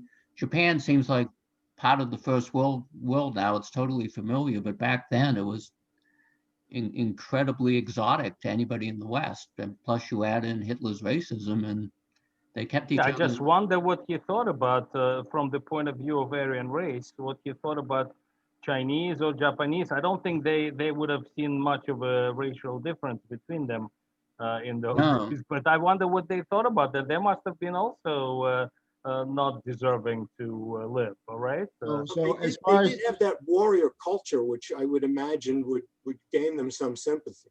Yeah, but from the ethnic point of view, from this Aryan point of view, who were they? I mean, they were there was only one master race, which were Aryans, right? Okay, there is one recorded thing he said about the Japanese. He referred to them as lacquered monkeys. So yes, he's tremendously racist. I'm sure he probably sabotaged the whole alliance. It may have been the end of the Eastern Front. Right, and certainly the experience in China at the turn of the century. I'm talking about, let's say, the Boxer Rebellion, right? Yeah. Which Germans also participated along with everybody else. They probably thought very little of Chinese for sure. Oh, and I cannot think that they would know much of a difference between Korean, Chinese, or Japanese at that time. Well, the Nazis like winners. The only reason the Japanese were on the map is because of defeating Russia in 1904. Yeah, no, I know, but it's not about their capabilities. I'm talking about as a race. You know, they must have Sure, been sure, inferior race, Sure. hugely inferior. They were like, But you know, the other thing about Nazism is that it wasn't just so much that they were the superior race; it was that the Jews were actually poisoning them, right? I mean, the Japanese were happy to stay where they were, right? Or well, they wanted Southeast Asia, but there was no chance that they were going to go and start watering down the Aryan bloodline. That is no, completely but correct. the idea is that there are some Western European nations that have been conquered by German tribes. They were kind of like a second class, but they were still part of the society, a little bit a second like step. But then the Slavs were a third step, like a lower. They already like slaves, and then would be eliminated after they serve their purpose, and then like gypsies, Jews, and a few others. You know, they were just completely eliminated. It was just contaminating the earth. But I haven't read it, the whole theory. But I was just wondering, what about other races? What are they thought of blacks? What are they thought of Asians, Mongoloid race? Well, we know You know, French what are they using thought of Arabs?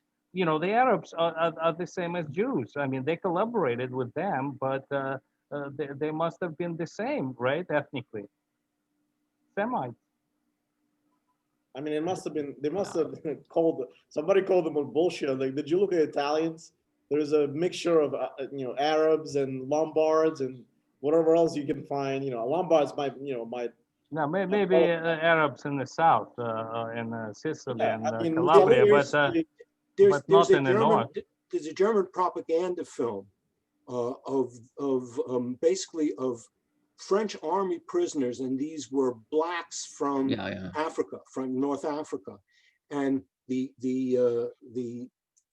camera is trying to get the most grotesque animalist type faces that they could get, people with missing teeth, people with facial deformities, and this was and they were very conspicuously black.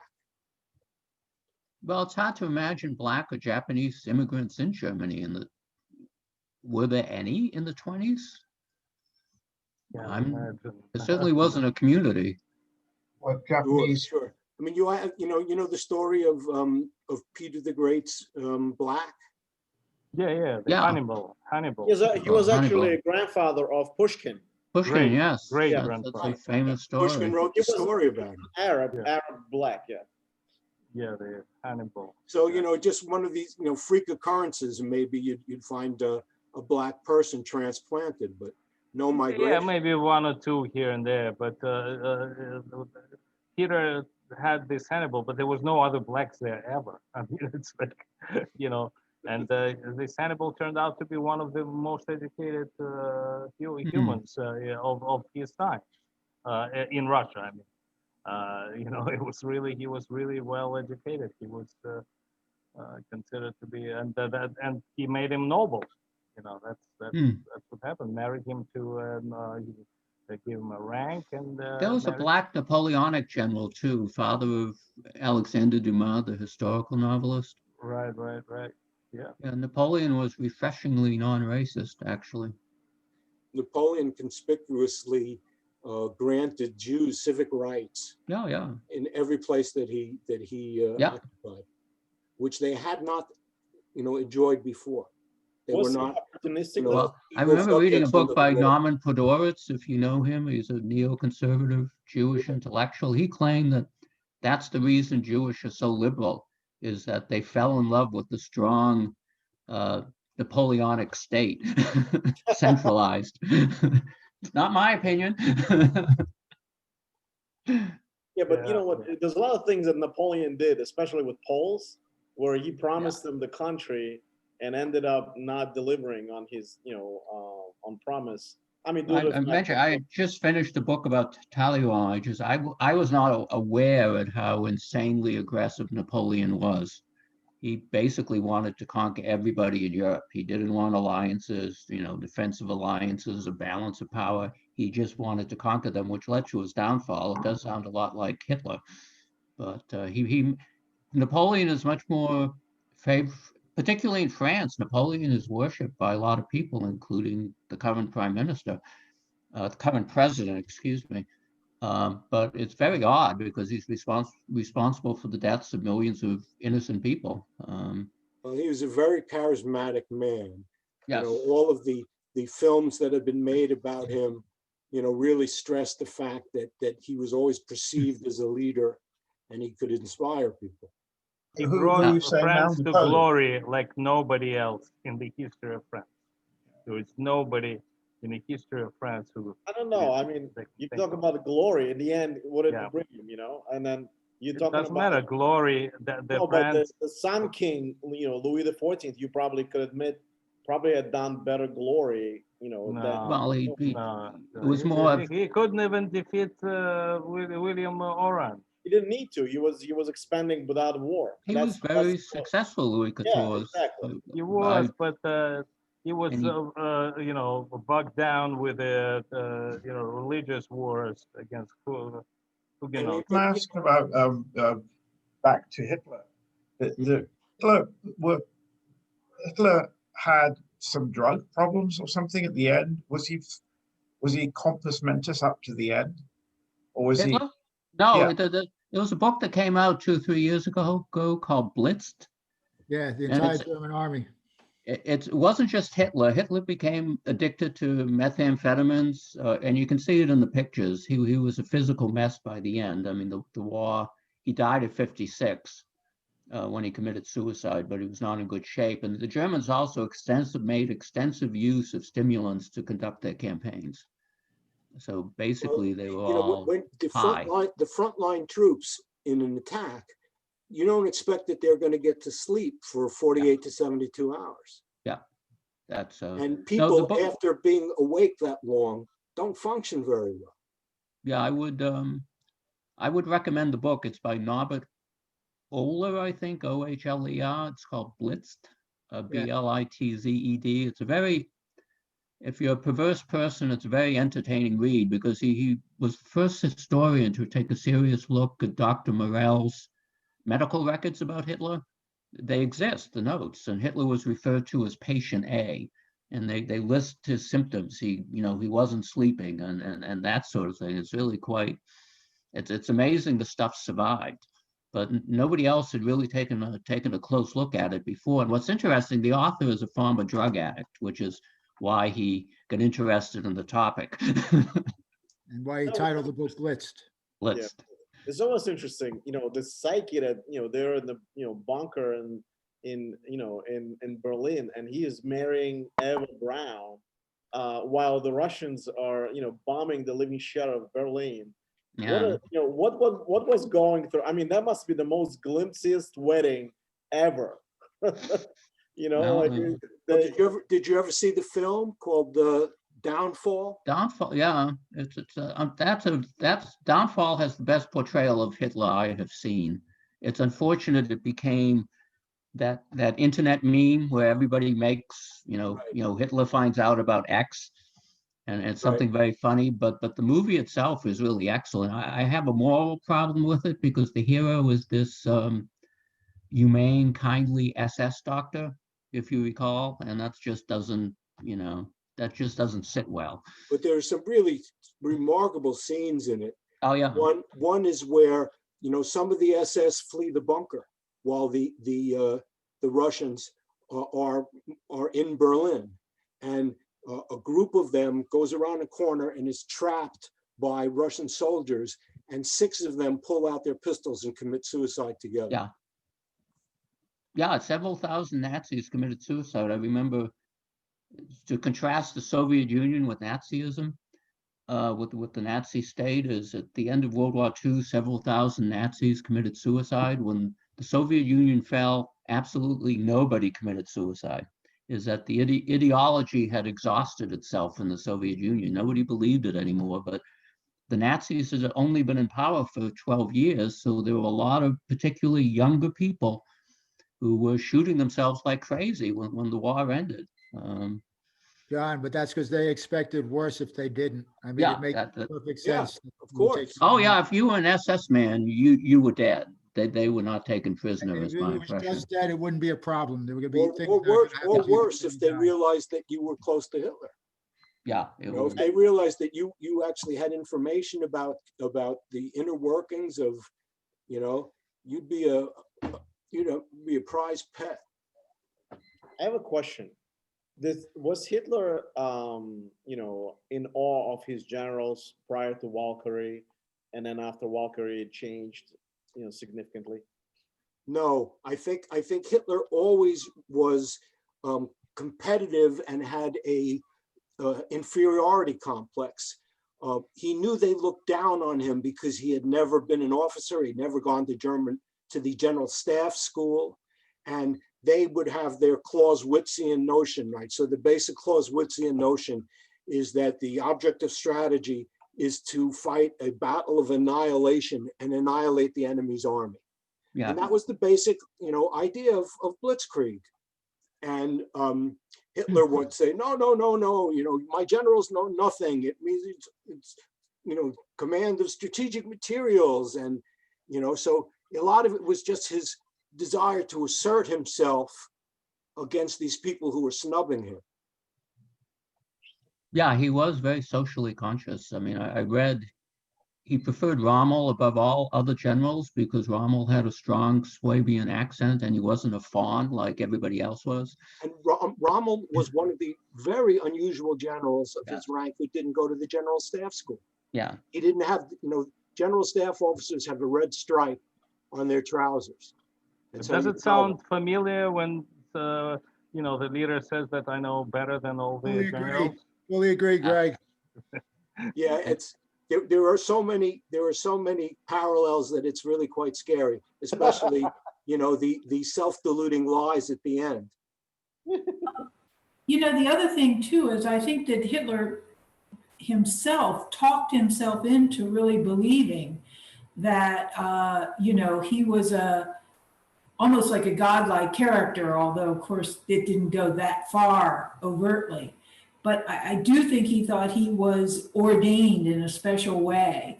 And therefore, he tended to override technical advice from the military staff simply because he thought he could walk in, look at the field of action, the order of battle, and intuitively know what to do next. And then he'd turn around and walk out, basically. And I mean, there was a definite insanity to it, a psychological derangement of some sort, that because he had, risen to power with a lot of support, particularly by a lot of the corporate interests in Germany, he just got this freaky legitimacy. And he was a good campaigner politically, when he was campaigning originally. But when he got with the actual military, and I think you're right, I'm not sure it was an inferiority complex. I think it was a superiority complex that He was overcompensating for being snubbed. He didn't have good table manners. He didn't know which fork to use. These were guys, the Vons, they call them, the counts of the Prussian aristocratic tradition. So they're looking down their noses at this little Austrian, crazy man, like a monkey, and he knows it and he hates it. Well, wait a minute, that's true to an extent. However, it's certainly true when he first was kind of adopted as the face of that group, National Socialism, that the rich corporate backers, they did literally have to have him go to farm school. I would disagree completely with that point. It's been well established Hitler had very little big business support in coming to power. I mean, there was a famous dispute many decades ago about that. A Marxist wrote was a PhD dissertation from Yale claiming that, Hitler, was basically a puppet of the large corporations. And it turned out the guy had faked the data. I mean, Hitler, the Nazi party was pretty poor until they came to power. The Nazis were charging admission to all their rallies. I mean, they were so desperate for funds. I mean, I think the action of the capitalists, when they saw him becoming such a force, they kind of figured that they could control him, that he wouldn't threaten their interests, that he'd be useful to them because he'd take care of the trade unions and he'd take care of the communists, right? And then that he doesn't know anything. So, it was once again like Trump, that they would be able to, control him and keep him, let him have his tantrums and let them run it. Yeah, Hindenburg falls into that too. And so it's, he was Frankenstein's monster. This monster came out and they said, okay, we'll go with him. He's okay. And he ate them. Yeah, I think that's right. So I guess I kind of agree with both of you. That's better put. But, when he was in jail after the Putz attempt, and it was writing Mein Kampf, I think by that time, a lot of the rough edges that you described, Paul, had sort of been knocked off.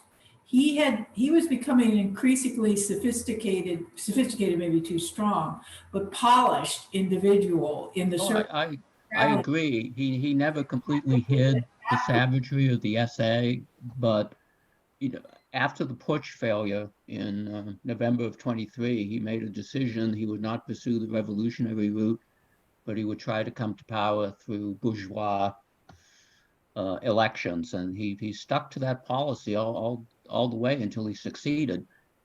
He did put some brakes on the street activity, but not successfully. There was constant street warfare, as we know, between the Nazis and the communists throughout the Weimar period. But Hitler tried to he tried to present himself as a bourgeois politician. He dressed in, formal evening dress, which, Lenin and Stalin never did.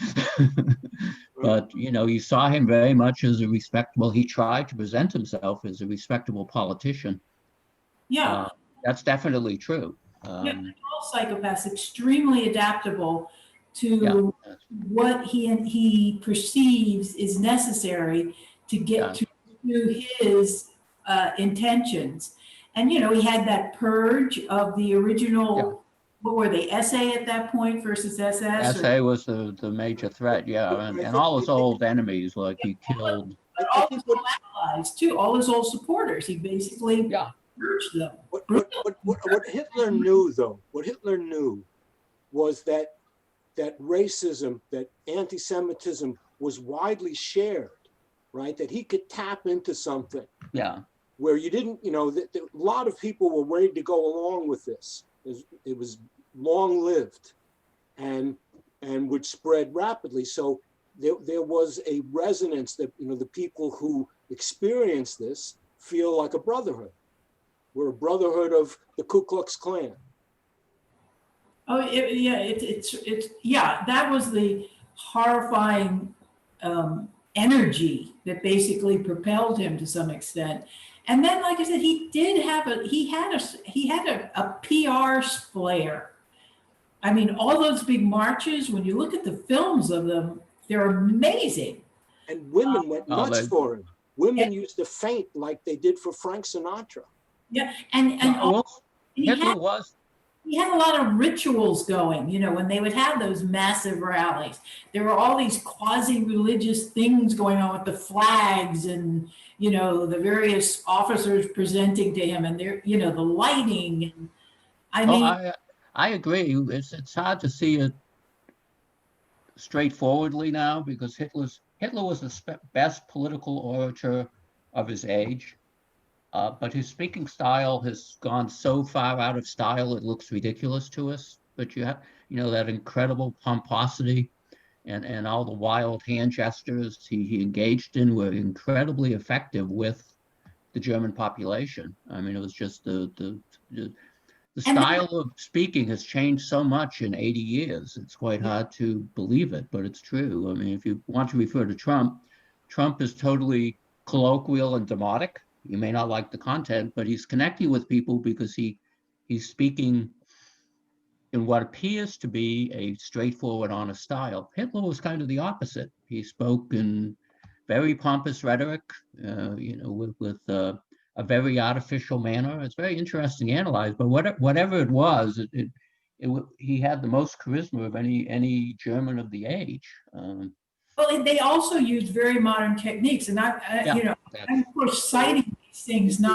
His communication staff was really good.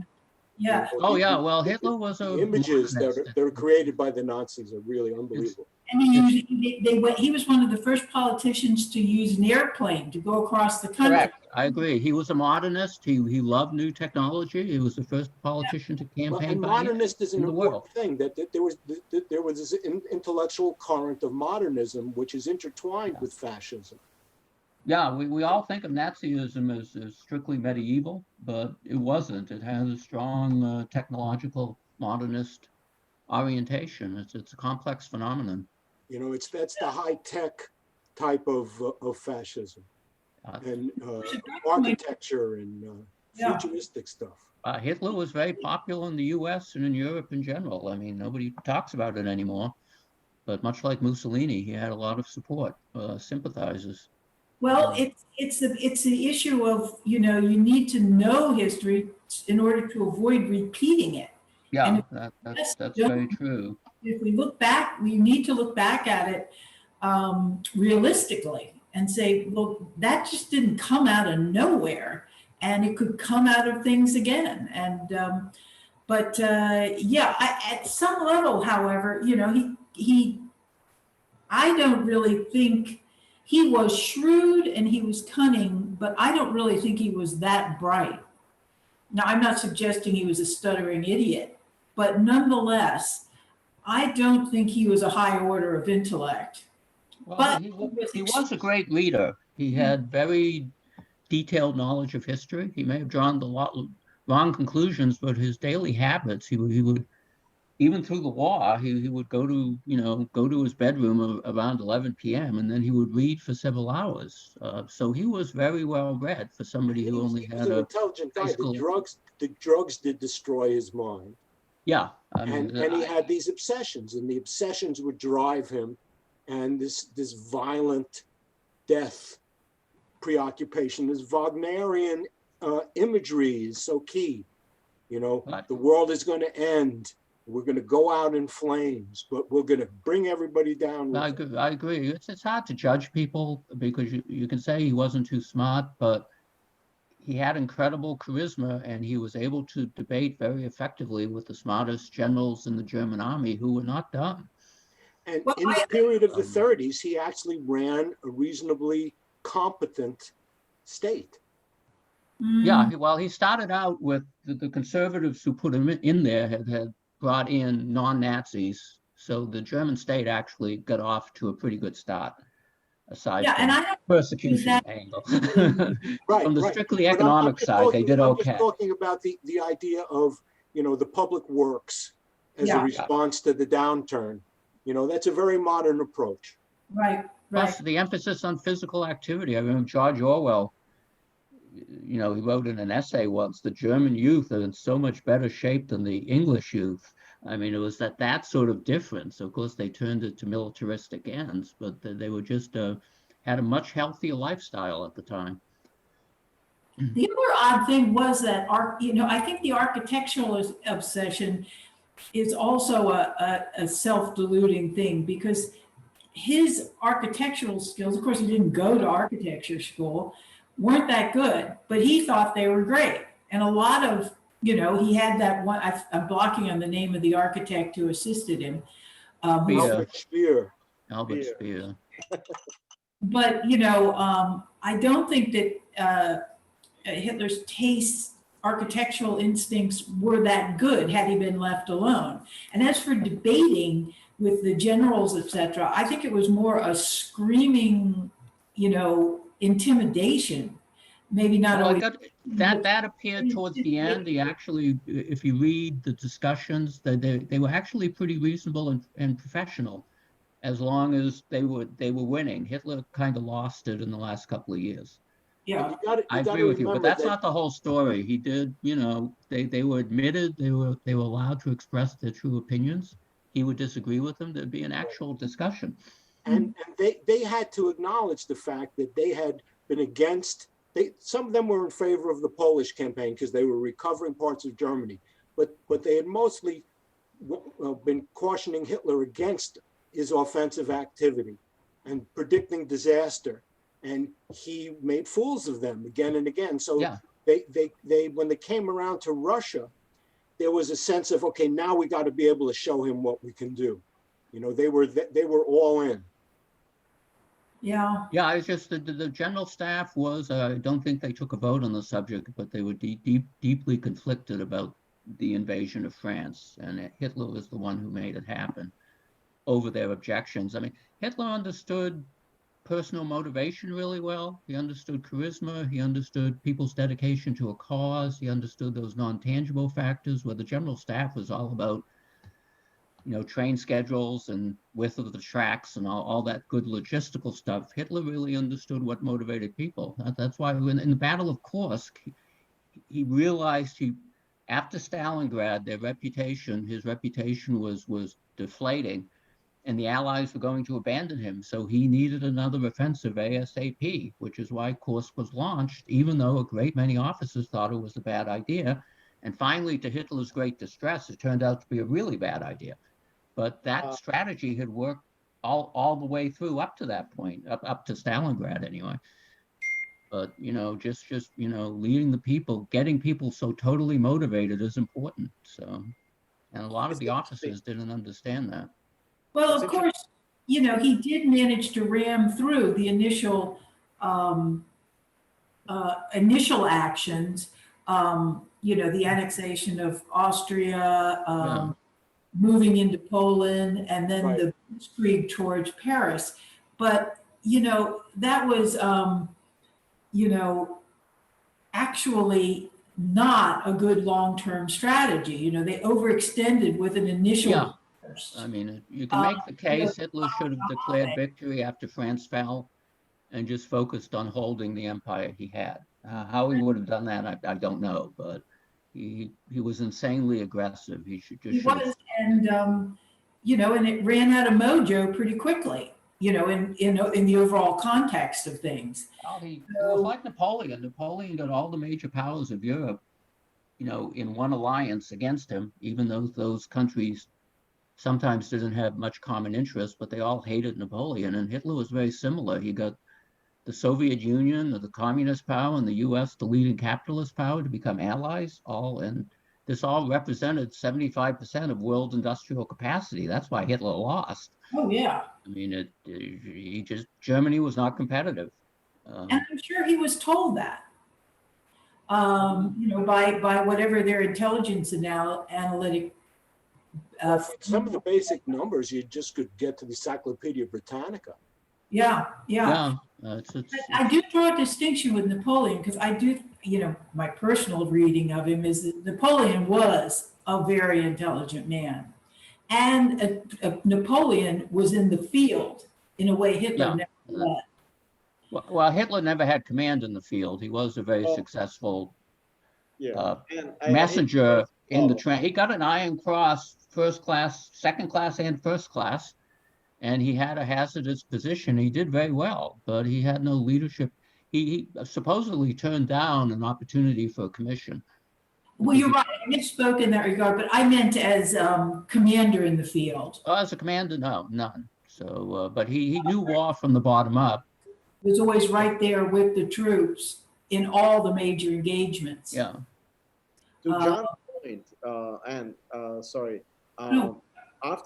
before the Kursk battle, they said that Russia could mount 6 million recruits more, you know, before the Kursk, you know, at will. There was reserves of 6 million they could really bring up, while Germans had none. Yeah. So to give you an example, they had no prayer, I'm telling you.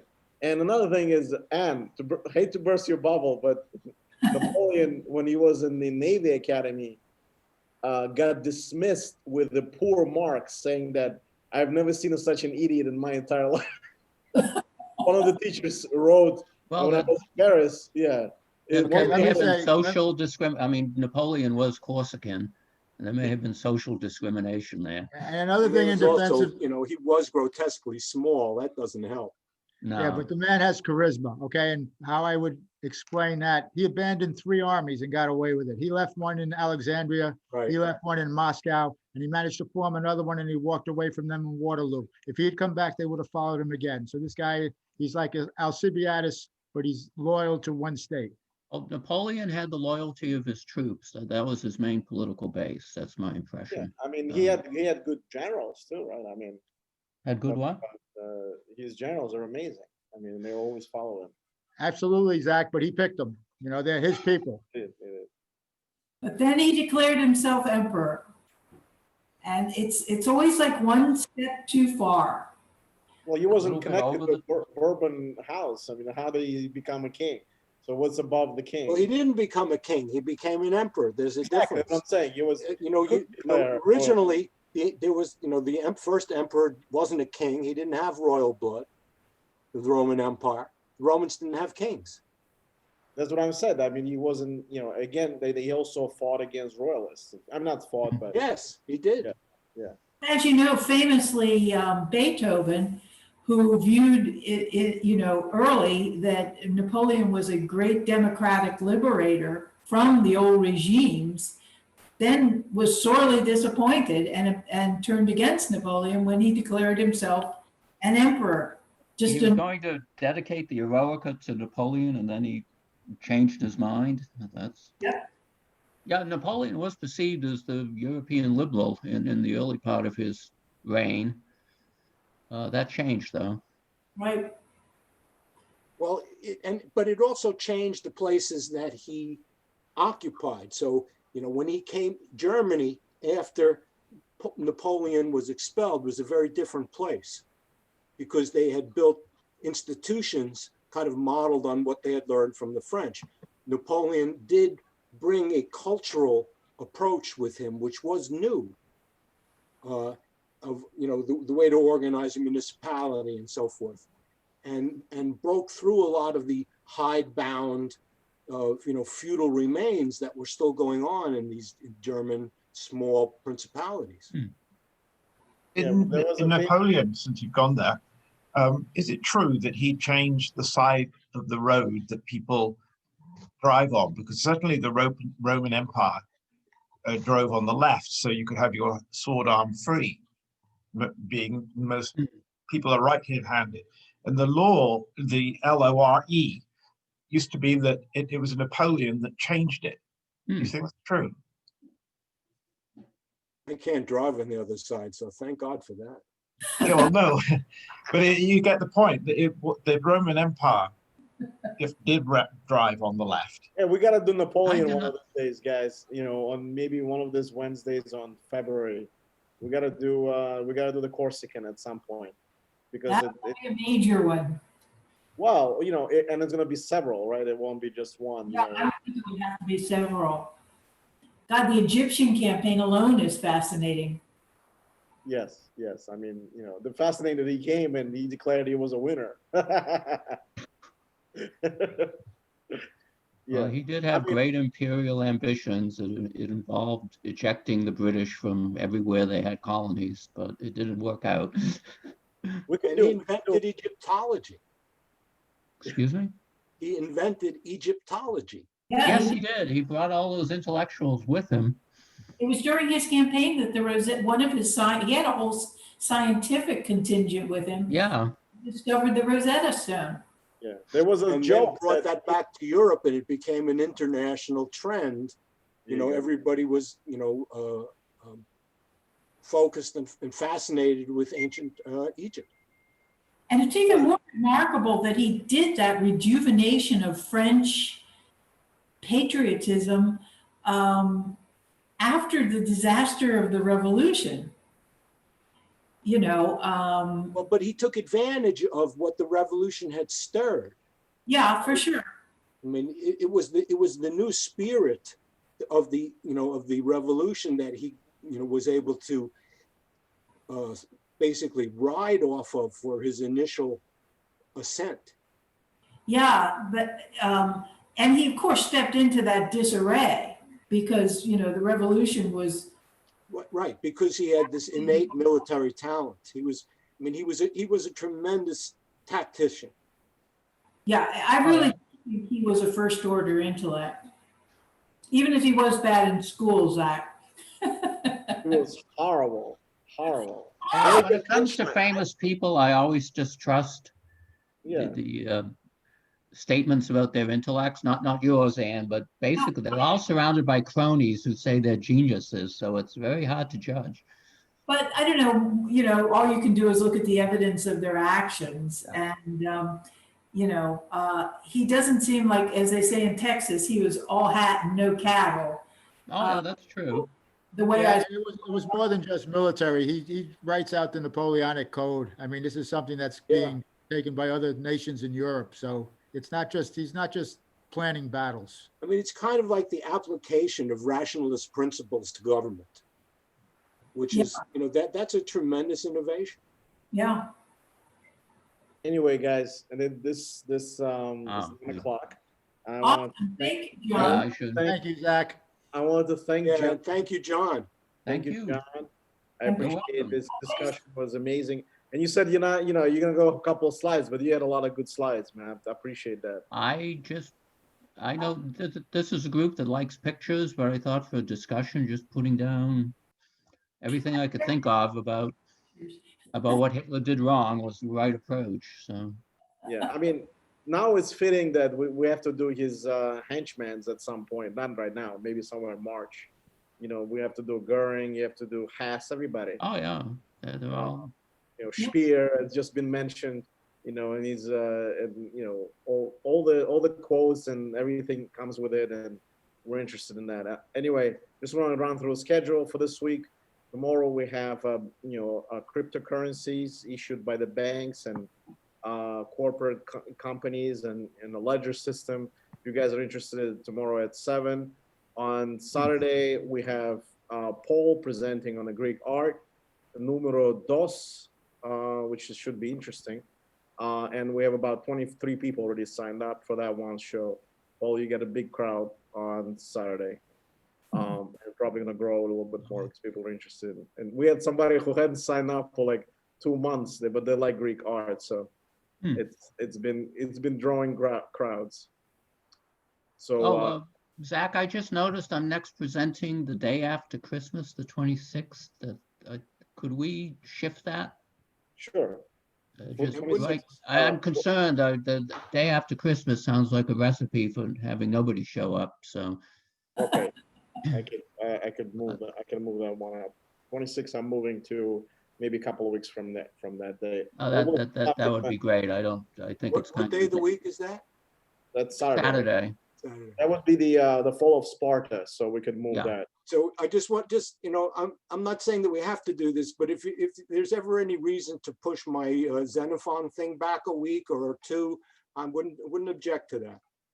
Oh, I ordered the World Classic. Well, just because I'm doing the art thing now, and then the Xenophon thing would only be 10 days away. Yeah, so it would be nice to have a little more time. And then I'm supposed to do Homer. That's a humble subject. Yeah. Homer is just a second nature to you, Paul. So not a big deal there. Yeah, but what can you say? You know, really. Did he? No, I know. But when you did that comparison to Homer, that was something. Yeah, you got to take a very small piece. You can't just say Homer. Yeah, no, but you know, it was, you know, small piece, but you know, it did blow people's minds. So. And opened up a lot of the possibilities, which we're working into. And I hope people will enjoy the art presentation. It's no, yeah. I mean, if it's like the first one, that was really amazing. I put it on the YouTube channel, and it drew the most views, and I think and about 1,000 views on LinkedIn.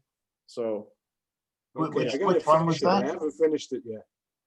I'm sorry. Which one was which presentation were you referring to? Greek art. It's on YouTube. Classical Greek art, was it? Sorry, could you say it again? Archaic Greek art. Ah, I heard that. Thanks very much. Oh, the images were unbelievable, actually.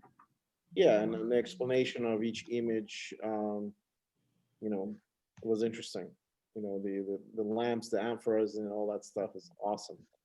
And excuse me, could you actually put the link in again to where your YouTube channel is, please? Sure, I'll post it on the meetup and I'll send it to you as well. All right, thank you very much. Send it to me also, Zach. I misplaced it.